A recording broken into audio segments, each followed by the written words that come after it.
Entre los años 65 al 70 después de Cristo, un apóstol llamado Judas se dio a la tarea de escribir una carta o epístola para los amados y guardados en Cristo Jesús. Esta carta, corta por cierto, cuenta con 25 versos, pero su contenido es riquísimo. Nosotros la estudiaremos texto por texto. Acompáñanos en esta maravillosa aventura a través de la eterna palabra de Dios.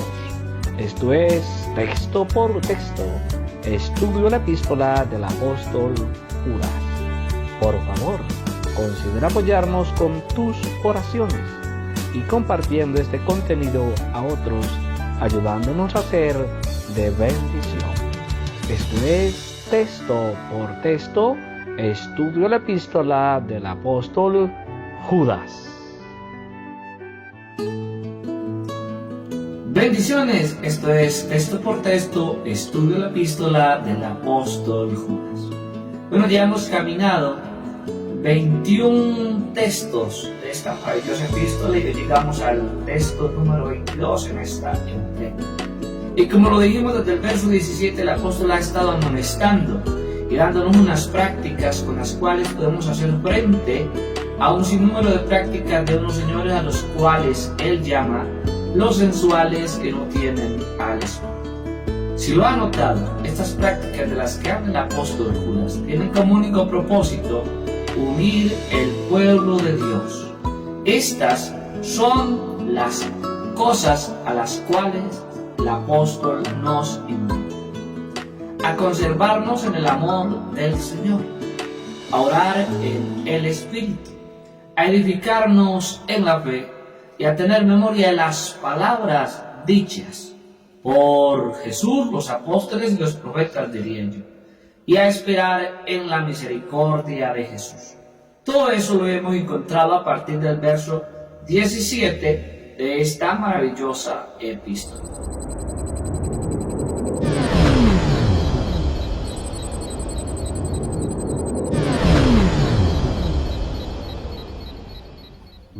En medio de un ambiente así de armonía, de hermandad, es apenas normal que el apóstol diga lo de este verso 22.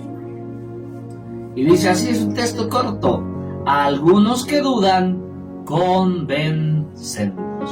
Lo vuelvo a leer: a algunos que dudan, convéncelos. Esas dudas fueron el resultado de lo hecho por aquellos, acuérdese, sensuales que no tenían al Espíritu. Esa tiene la capacidad de generar incrédulos. Y ya sabemos que esta tiene la facultad de limitar la obra del Señor. La duda, la incredulidad. ¿Recuerda usted por qué Jesús no pudo hacer muchas cosas dentro del pueblo en cierto lugar? Eso aparecía en Mateo capítulo 13, verso 58, y dice: y no hizo allí muchos milagros, o sea, portentos, maravillas, milagros de los que hacía Jesús. Usted sabe que fueron muchos. Resucitar muertos era una de ellas, por ejemplo, la hija de Jairo, el hijo de la viuda de Naín, el mismo Lázaro. Sanar leprosos, devolver vista a los ciegos, multiplicar panes, y una cantidad de milagros impresionantes. Y dice que en Mateo 13:58 dice que no hizo allí muchos milagros, escúchelo, ¿a causa de qué? De la incredulidad de ellos. La incredulidad limitó, de alguna manera, limitó que ellos pudiesen ver el poder de Dios gloriosamente derramado sobre ellos. Esta palabra, la incredulidad o incredulidad, la raíz de ella que está en oposición, eso es incredulidad. Alguien que está en oposición, que es escéptico, pero con una leve diferencia. Mientras que la incredulidad limita el actuar poderoso de Dios, la duda devora a quien la vive, al punto de sufrir lo que sufriera el apóstol Pedro, quien después de conquistar sus miedos, sus temores, al punto de imitar a su maestro. Usted recuerda eso, ¿cierto, verdad? Mateo 14, verso 31, no tengo aquí registrado, pero unos versos antes, usted encuentra que este apóstol, que este discípulo, sale, camina sobre el agua, imita a su maestro Jesús. Una cosa impresionante. Pero la duda le llevó a hundirse. Bastó un momento, solo un momento de duda.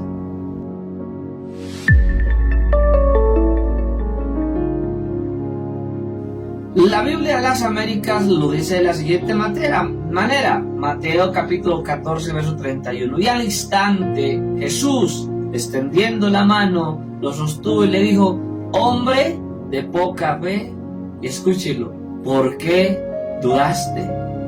La duda le arrebató al apóstol Pedro la victoria obtenida personal, la victoria obtenida sobre sus miedos, sobre sus temores.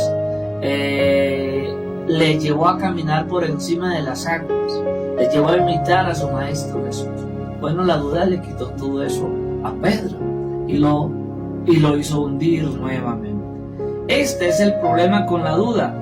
Arrebata tus logros personales, arrebata mis logros personales. Te permite o nos permite iniciar, ver un poco de aquello que nos dijeron que veríamos, y somos alimentados por el poder del cielo. Pero viene la duda y nos arrebata, te arrebata y me arrebata, te quita y me quita el privilegio de vivir nuestra victoria, tu victoria y mi victoria en Cristo. Esta debilidad, si la pudiésemos llamar así, si pudiésemos llamar a la duda como una debilidad, si se pudiese llamar así, tiene la habilidad de hacer de nuestra fe una fe intermitente. Y alguien dirá: no, pero es que al final es fe. Vea, amigo y hermano, una fe intermitente es un problema para el que la vive. Santiago capítulo 1, verso 6, leo en versión Biblia de las Américas, dice: pero que pida con fe, hablando de aquel que tiene fe, pero que pida con fe, sin dudar. ¿Lo notó? Sin dudar. Y nos da la explicación, la justificación de por qué hay que pedir con fe y por qué no se debe dudar. Porque el que duda es semejante a la ¿qué? A la ola del mar, impulsada por el viento y echada ¿de qué? De una parte a otra. Recordemos que Judas ya usó en el verso 13 la figura literaria de la ola del mar. Él lo hizo para darnos una idea de lo que deja el pecado, una espumosa vergüenza. Bueno, Pedro la usó para darnos a entender lo intermitente de una fe. Esta, simplemente como las olas, viene y va una y otra vez. Y sucede como en el caso del símil de las olas y el pecado, siempre queda una huella. La del pecado es vergonzosa, la de la fe intermitente es nostálgica. Es una estela de aquello que casi alcanzamos, de aquello que visualizamos, de aquello que vimos, lo tuvimos en nuestras manos, lo disfrutamos un poco, pero bueno, la duda no lo quitó y queda esa estela, una estela de tristeza, de nostalgia, de aquello que casi alcanzamos, pero algo faltó. Por momentos lo tuvimos, caminamos sobre de lo anhelado, pero se nos esfumó de nuestras manos. ¿Le ha pasado? El apóstol aconseja convencer, o al menos intentarlo, o sea, convencer a los que dudan. Lo complicado es que cantidad de veces el primero a quien debemos de convencer es a nosotros mismos. Y ese territorio o ese terreno ahí es bastante complicado. A veces es fácil convencer a los demás, ¿cierto? Pero convencernos a nosotros mismos se nos hace muy complicado. Bendito el nombre del Señor Jesucristo. El apóstol Pablo, en Romanos capítulo 4, versos 18 al 20, habla de la siguiente manera y dice: Él creyó en esperanza contra esperanza. Y está hablando del padre de la fe, de ese señor llamado Abraham, que fue el que aparece en Génesis capítulo 12, como el padre de la fe, el que le creyó a Dios. Él creyó en esperanza contra esperanza. Y al creer en esperanza contra esperanza, dice el escritor, para llegar a ser padre de muchas gentes, conforme a lo que se le había dicho, así será tu descendencia. Y mira el verso 19, dice, y no se debilitó en la fe al considerar su cuerpo que estaba ya como muerto.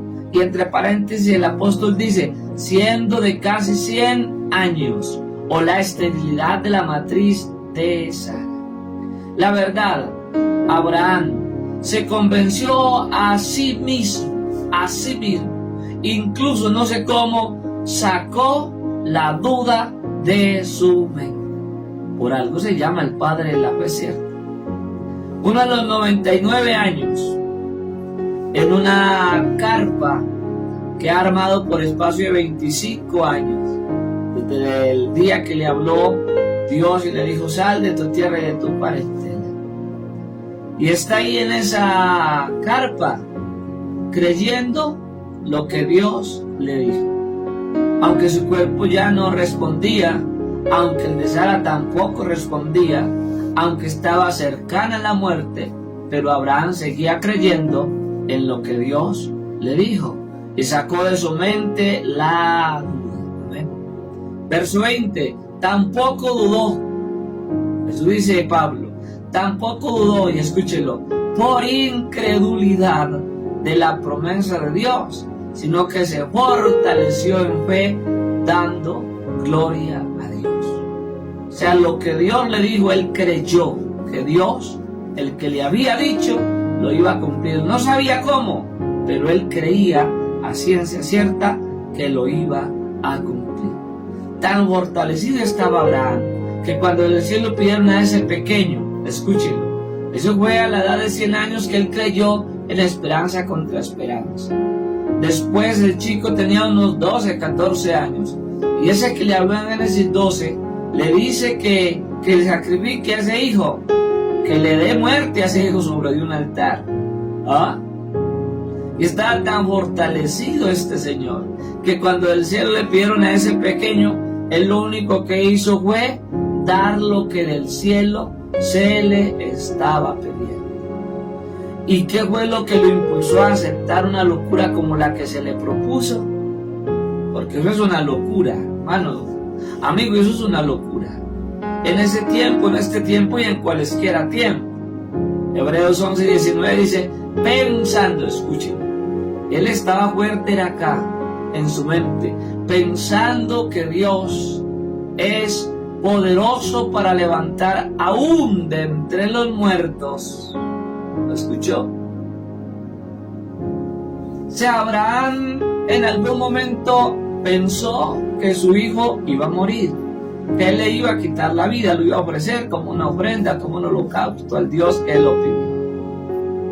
Él lo hizo, pero él creyó que así se muriera ese hijo, así le quitara la vida, Dios le había prometido que le daría una descendencia como las arenas del mar o como las estrellas de los cielos. Y no tuvo problema, pues si él me pide que le quite la vida, es capaz de volvérsela a dar, porque él ya sabía que a la edad de 100 años le concedió engendrar. Y eso solo lo pudo haber hecho aquel que le estaba pidiendo ese pequeño.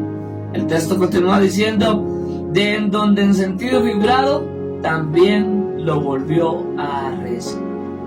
¿Sí notó usted en dónde se genera la fe? La fe se genera en la mente, en el corazón del creyente. Se la inicia con un pensamiento.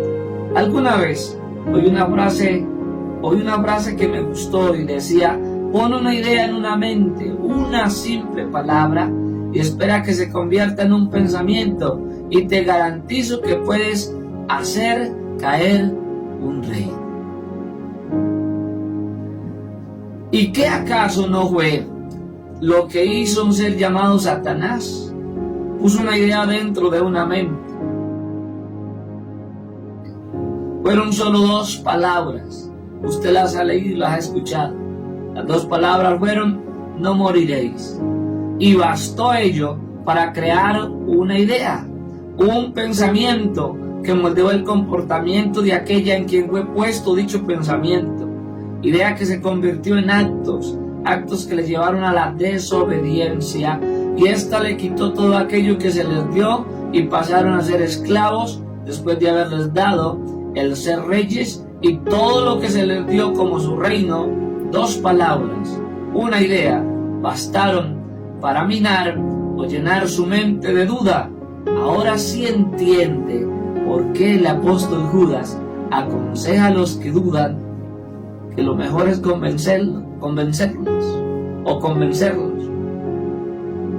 Porque la duda es peligrosísima.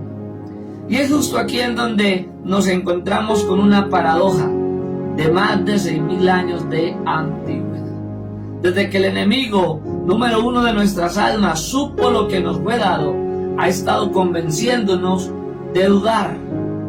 Todo lo contrario a lo que el apóstol le pide a los que tuviera solicitud de escribirles, es hacer un trabajo en aquellos sobre los cuales el enemigo ya ha trabajado, robándoles algo muy valioso.